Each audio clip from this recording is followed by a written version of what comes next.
Selfie పట్టుకునేది నువ్వు ఇంకట్లా right thank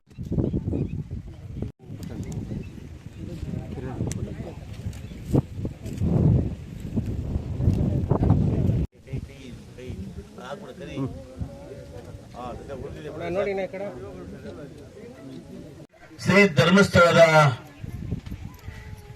Dharmasthala ಗ್ರಾಮಾಭಿವೃದ್ಧಿ ಯೋಜನೆ ಬಿಸಿ ಟ್ರಸ್ಟ್ ನ ವತಿಯಿಂದ ಕರ್ನಾಟಕ ರಾಜ್ಯಾದ್ಯಂತ ಕೂಡ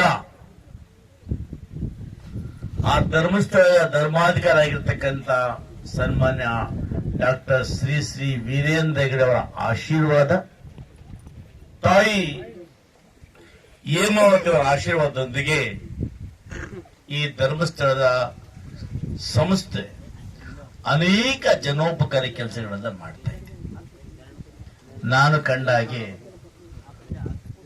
ಬಹಳಷ್ಟು ಕಾರ್ಯಕ್ರಮಗಳು, ಹೆಣ್ಣು ಮಕ್ಕಳಿಗೆ ಮುಡಿ ತುಂಬತಕ್ಕಂಥದ್ದು, ವರಮಹಾಲಕ್ಷ್ಮಿ ಹಬ್ಬ ಮಾಡತಕ್ಕಂಥದ್ದು, ಯಾವುದಾದ್ರೂ ಕೂಡ ಹಾಲು ಉತ್ಪಾದಕ ಸಂಘಗಳಿದ್ರೆ ಆ ಸಂಘಗಳಿಗೆ ಧನ ಸಹಾಯ ಮಾಡತಕ್ಕಂಥದ್ದು, ಗ್ರಾಮ ಪಂಚಾಯಿತಿಗಳಿಗೆ ಗ್ರಾಮದಲ್ಲಿ ಯಾವ್ದಾದ್ರು ದೇವಸ್ಥಾನ ಜೀರ್ಣೋದ್ಧಾರ ಆಗಬೇಕಂದ್ರೆ ಆ ದೇವಸ್ಥಾನಕ್ಕೆ ಹಣ ಸಹಾಯ ಮಾಡತಕ್ಕಂಥದ್ದು, ಇವೆಲ್ಲದರೊಟ್ಟಿಗೆ ಹೆಣ್ಮಗಳು ಖುಷಿ ಆಗೋದ ಕಾರ್ಯಕ್ರಮ ಯಾವ್ದು ಹೇಳಿ?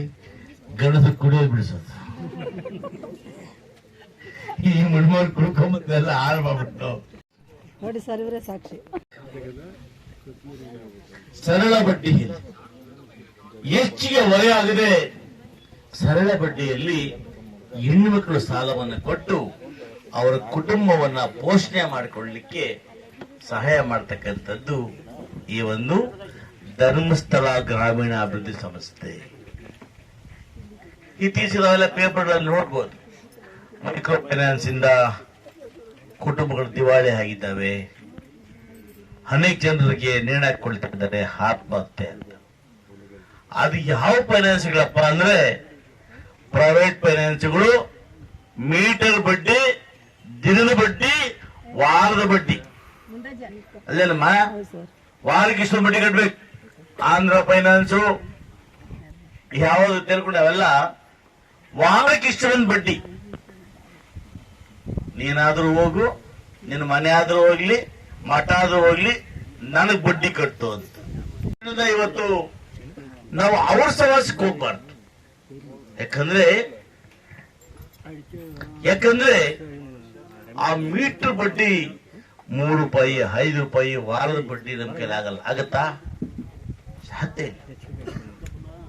ನಾವೇನು DCC ಬ್ಯಾಂಕಿಂದ ಲೋನ್ ಕೊಡ್ತಾ ಇದ್ವಿ, ಬ್ಯಾಂಕ್ ಚುನಾವಣೆ ಆಗ್ತಿರೋದ್ರಿಂದ 6 ತಿಂಗಳಿಂದ ಲೋನ್ ಸ್ಟಾಪ್ ಮಾಡಿದ್ದೀವಿ, ಮತ್ತೆ ಶುರು ಮಾಡ್ತೀವಿ.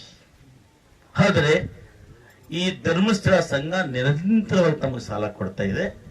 ಅದು ಬಹಳ ಕಡಿಮೆ ಬಡ್ಡಿಗೆ.